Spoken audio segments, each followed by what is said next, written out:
Best varicose veins చికిత్సనే పొందండి. నొప్పి లేని చికిత్స కోసం సంప్రదించండి ఎబిస్ హాస్పిటల్. హలో ఎవ్రీవన్, మీరు చూస్తున్న సుమన్ టీవీ. నేను మీ కీర్తి. నాతో పాటు ప్రముఖ astrologer and vastu consultant Nanaji Patnaik గారు ఉన్నారు. నమస్తే గురుగారు. శ్రీమాత్రే నమః. శ్రీమాత్రే నమః. గురుగారు, కొబ్బరికాయ దీపం ఈ మధ్య కాలంలో చాలా వైరల్ అవుతుంది. అంటే చాలా శక్తివంతమైన దీపం అని, ముఖ్యంగా శివుడి ఆలయంలో వెలిగిస్తే చాలా అనంతమైన ఫలితం ఉంటుంది అని అంటున్నారు. అయితే కింద కమెంట్ బాక్స్ లో కొన్ని ప్రశ్నలు ఏంటంటే, ఎవరు వెలిగించాలి, ఎన్ని ఒత్తులు వేయాలి, కొబ్బరి నూనె వేయాలా, ఇంటి బయట, ఇంటి లోపల, ఆలయంలోనా, లేకపోతే ఇంట్లో ఉన్న మన గుడిలో వెలిగించుకోవచ్చా అని, అసలు ఎన్ని వారాలు వెలిగించాలని రకరకాల ప్రశ్నలు నేను అన్ని రాసి పెట్టుకుని ఈరోజు మీ ముందు ఉంచాను గురుగారు. సో కొబ్బరికాయ దీపం మగవాళ్ళు వెలిగించాలా, ఆడవాళ్ళు వెలిగించాలా, ఎవరైనా వెలిగించవచ్చా, దానిని ఏ విధంగా మనం శాస్త్రోక్తంగా వెలిగించాలంటే ఎట్లా చేయాలి? అసలు ఇవన్నీ ఎందుకు వస్తాయి మనకి? కొబ్బరి దీపం మనం ఇంకో దీపాలు ఉంటుంటాయి కదా, ఇవి మనకి ఎక్కడ ఉన్నాయి? ఇవి ఏవైనా మనకి వేదంలో ఉందా, పురాణాల్లో ఉన్నాయా? ఎందుకంటే కొన్ని వేదాల్లో, పురాణాల్లో ఉంటాయి. కొన్ని పురాణాల్లో ఇప్పుడు మనకి చూడండి, దేవి భాగవతంలో అమ్మవారికి చతుర్దశి, అష్టమి, నవమి మంచిది అమ్మవారి చెప్పింది. మరి ఇవి ఎక్కడ ఉన్నాయి అంటే, ఇవి వేద పురాణాల్లో ఉండవు, తంత్ర గ్రంథాల్లో ఉన్నాయి. ఇవి చాలా మందికి సందేహం ఉంది, ఎక్కడుంది ఇది అంటారు. తంత్ర గ్రంథాలు కొంతమంది సిద్ధులు, కొంతమంది రాసినటువంటి, అంటే వాళ్ళు అనుభవం చేసి పలానా ఎక్స్పెరిమెంట్స్ చేస్తుంటారు. సరే, కొబ్బరికాయ దేనికి కారకుడు? చంద్రుడికి కారకుడు. అందులో కొబ్బరి నూనె దేనికి కారకుడు? చంద్రుడికి కారకుడు. ఈ వారము, తిది, ఈ నక్షత్రాలు వచ్చినప్పుడు ఇది కనుక చేస్తే ఈ ఫలితం వస్తుందని కొన్ని తంత్ర సంబంధించినవి ఉంటాయి. ఇప్పుడు మనం చూడండి, ఇప్పుడు తంత్రం అంటే ఏమి లేదు, ఇప్పుడు ఒక పదార్థంతో మనం పూజించడం. ఇప్పుడు కుంకుమతో పూజ చేస్తాం.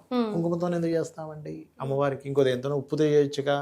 అంటే కుంకుమతో ఎందుకు చేస్తామంటే, కుంకుమకి ఆ శక్తి ఉంటుంది, గంధానికి ఆ శక్తి ఉంటుంది. పంచోపచార పూజలు చేసేటప్పుడు గంధంతో ఎందుకు చేయాలండి? నేను వాషింగ్ పౌడర్తో చేస్తానంటే, గంధం పృథ్వీతత్వం, లం పృథ్వీతత్వాత్మనే గంధం పరికల్పయామి అనే నామం చెప్పి పెడతాం. అలా ఏంటంటే, ఇవన్నీ కూడా కొన్ని తంత్ర గ్రంథాల్లో ఉన్నటువంటి రహస్యాలు ఇవన్నీ. ఇది ఎందుకు కొబ్బరికాయకి పెడతాము, అసలు ఏమిటి కారణం ఏమిటంటే, మనం ఒక పని చేసినప్పుడు మన మనసంతా దాని మీద ఉంటుంది. నేను ఇది చేశాను కదా, కాబట్టి నాకు ఈ పని ఖచ్చితంగా జరుగుతుంది, ఒక కాన్ఫిడెంట్. ఎలా అయితే ఇప్పుడు చూడండి, మనకి జ్వరం వచ్చింది, ఇంట్లో వాళ్ళు డోలో తీసుకొచ్చి ఇచ్చారు, వేసుకోగానే మన మైండ్ ఏం చెప్తుంది? నువ్వు డోలో వేసుకున్నావు కాబట్టి నీకు జ్వరం తగ్గిపోయి తీరుతుంది, ఇంకో హాఫ్ అన్ అవర్లో సెట్ అయిపోయారు. ఎప్పుడైతే ఫిక్స్ అయ్యారో మీకు ఆ పని జరుగుతుంది. అలాగే ఈ తంత్ర సంబంధించిన వాటిలో ఎందుకు పెట్టారు వీళ్ళంతా అంటే, దానికి తంత్ర సంబంధంగా కొంత పవరు ఉంటుంది. మీరు ఫిక్స్ అవుతారు అక్కడ, నేను ఈ కొబ్బరికాయ పెట్టాను కాబట్టి, దీపం పెట్టాను కాబట్టి నాకు ఈ పని అవుతుంది, ఒక కాన్ఫిడెంట్, ఏదో తెలియని ఒక నమ్మకం బిల్డ్ అవుతుంది, ఒక కాన్ఫిడెన్స్ కూడా వస్తుంది, కాన్ఫిడెన్స్ వస్తుంది. నేను ఇది పెట్టేటప్పుడు ఏంటి, నార్మల్గా పూజ చేసేసుకోవడం వేరు, ప్రత్యేకంగా ఒక నిమ్మకాయ దీపమనో, కొబ్బరికాయ దీపమనో పెట్టినప్పుడు ఏమవుతుందంటే, ఆ పనిలో మనిషి నిమగ్నం అయ్యాడు కదా, ఆ పని చేసాడు కదా, అక్కడ చేసినప్పుడు ఏమవుతుందంటే, నేను ఇది చేశాను కాబట్టి నాకు భగవంతుడు, అంటే ఏమవుతుంది, మీ మనస, వాచ, కర్మన కొంచెం భగవంతుడికి ఇంకొంచెం ఎక్కువ ఇంట్రెస్ట్గా ఎప్పుడైతే చేస్తారో భగవత్ అనుగ్రహం ఎక్కువ ఉంటుంది. కాబట్టి తాంత్రిక సంబంధించిన విషయాలు ఇలాంటివి చెప్తారని, శ్రద్ధగా ఎక్కడ ఏ మిస్టేక్ లేకుండా చేయాలి. ఇప్పుడు చూడండి అమ్మా, గుమ్మాలకి ముగ్గులు వేస్తుంటారు ఆడవాళ్ళు చక్కగా, బయట ఎప్పుడు కాన్సన్ట్రేషన్ అంతా దాని మీద ఉంటుంది. మరే అవునా? అంటే ఏమిటంటే, మనం ఏదైనా ఒక పూజ చేసేటప్పుడు దాని మీదే కాన్సన్ట్రేషన్ మనకు కుదరడానికి ఇట్లాంటి తాంత్రిక సంబంధించినటువంటివి వచ్చాయి, ఏకాగ్రత కోసం వచ్చాయి అన్నమాట. అందులో మళ్ళీ జ్యోతిష్యపరమైనటువంటివి కూడా ఉంటాయి. అంటే ఎలాగా, కొబ్బరికాయకి ఎవరు అధిపతి అంటే ఖచ్చితంగా చంద్రుడు. చంద్రుడు ఏంటంటే మనస్కారకుడు. మనం లాస్ట్ టైం కొబ్బరికాయ వీడియో కూడా ఒకటి చేసాం, పట్టుకుంటే ఎలా లోపల తిరుగుతుంది అనేది కదా. అట్లాగే కొబ్బరికాయ ఎప్పుడైతే కొడతామో, కొబ్బరికాయకు ఒక ప్రాణశక్తి ఉంటుందమ్మా. కొబ్బరికాయనే కొడతాం కదా మనం, దేవుడికి ఏమి వేరే కొట్టం, కొబ్బరికాయ కొడతాం. ఆ ప్రాణశక్తి ఉన్నటువంటి దాంట్లో కొబ్బరి నూనె వేసి దీపం వెలిగిస్తారు, లేదా నెయ్యితో దీపం వెలిగిస్తారు. దీనివల్ల ఏమవుతుందంటే, నెయ్యితో దీపం వెలిగిస్తేనేమో మన గజకేసరి యోగం యాక్టివ్ అవుద్ది, చంద్రగురువుల యోగం యాక్టివ్ అవుద్ది. అంటే ఏమిటి గజకేసరి యోగం యాక్టివ్ అవడం అంటే ఏమిటి అంటే, అదేదో ఓ గజం మీద తిరగడం అని కాదు, మీ మనసు స్థిరంగా ఉంటుంది. ఎప్పుడైనా మనం ఒక పని అవ్వట్లేదంటే దాని అర్థం ఏమిటి? మన స్థిరత్వం లేదు, కాన్సన్ట్రేషన్ లేదండి. ఈ చంచలత్వం పోవడానికి ఆ ప్రక్రియ, తాంత్రికమైన ప్రక్రియ చెప్పారు గురుగారు. ఓకే. రెండవది కొబ్బరి నూనెతో ఎందుకు చేస్తారు? కొంతమంది కొబ్బరి నూనె వేసి దీపం వెలిగిస్తారు పనులు ముందుకు సాగడానికి. అయితే అది పెట్టి లలితా సహస్రనామాల్లో ఒక నామం ఉంటుంది, అది చేస్తే పనులు ముందుకు కదులుతాయి. ఏమిటది అంటే ఓం అష్టమీ చంద్ర విభ్రాజ అలికస్థల శోభితాయై నమః. ఎందుకంటే ఈ నామం ఎందుకు చదవాలి ఈ 1000 నామాల్లో అంటే, అష్టమి చంద్రుడికి అధిపతి త్వరితాదేవి. త్వరితాదేవి ఈ శుక్లపక్షానికి కానీ కృష్ణపక్షానికి కూడా అధిపతి గురుగారు.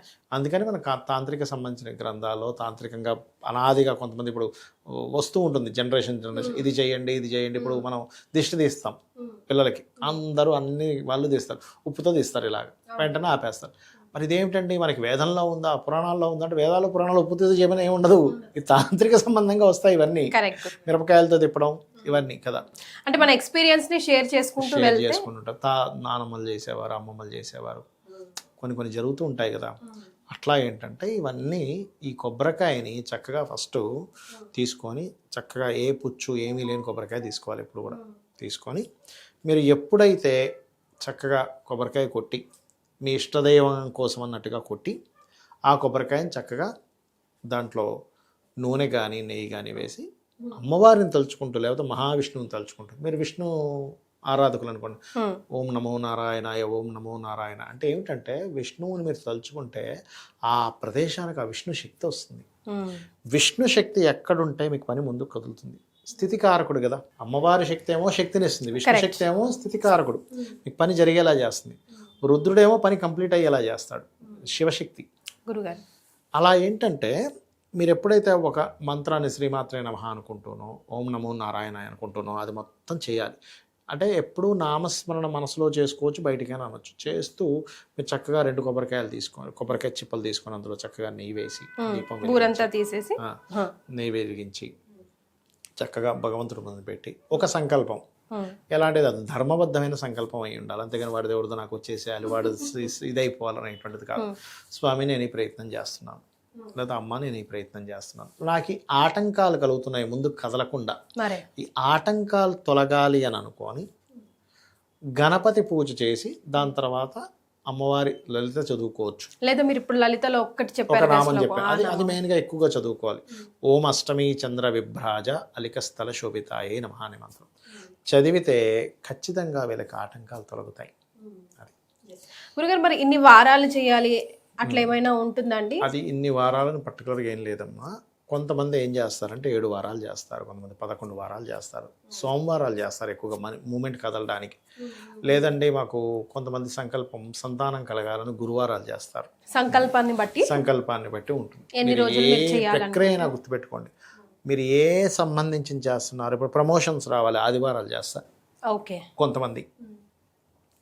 అలాగే గురుబలం తక్కువగా ఉందండి జన్మజాతకంలో, ఏ పనులు ముందుకు కరట్లేదు, గురువారం చేస్తారు. గొడవలు ఎక్కువ అవుతున్నాయి, గొడవలు సమస్య పోవాలి, అప్పుడు మంగళవారాలు చేస్తారు. అట్లా అది. సో మీ సంకల్పాన్ని బట్టి దాని ప్రకారం శ్రద్ధగా భక్తితో. ఎస్ ఎగ్జాక్ట్లీ, మంచి పాయింట్ చెప్పారు. శ్రద్ధగా భక్తితో, ఇది గుర్తుపెట్టుకోవాలి అందరూ.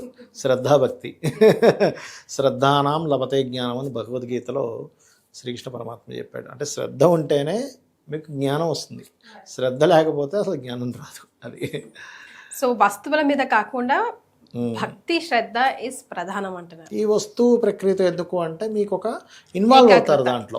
అవునండి, అటాచ్ అయ్యి ఇన్వాల్వ్ అయ్యి నేను పని చేసాను నాకు అవుతుందని ఒక నమ్మకం పెరుగుతుంది. అది సో పాజిటివిటీ తెలియకుండానే మనం మేనిఫెస్ట్ చేస్తూ పెరగడానికి.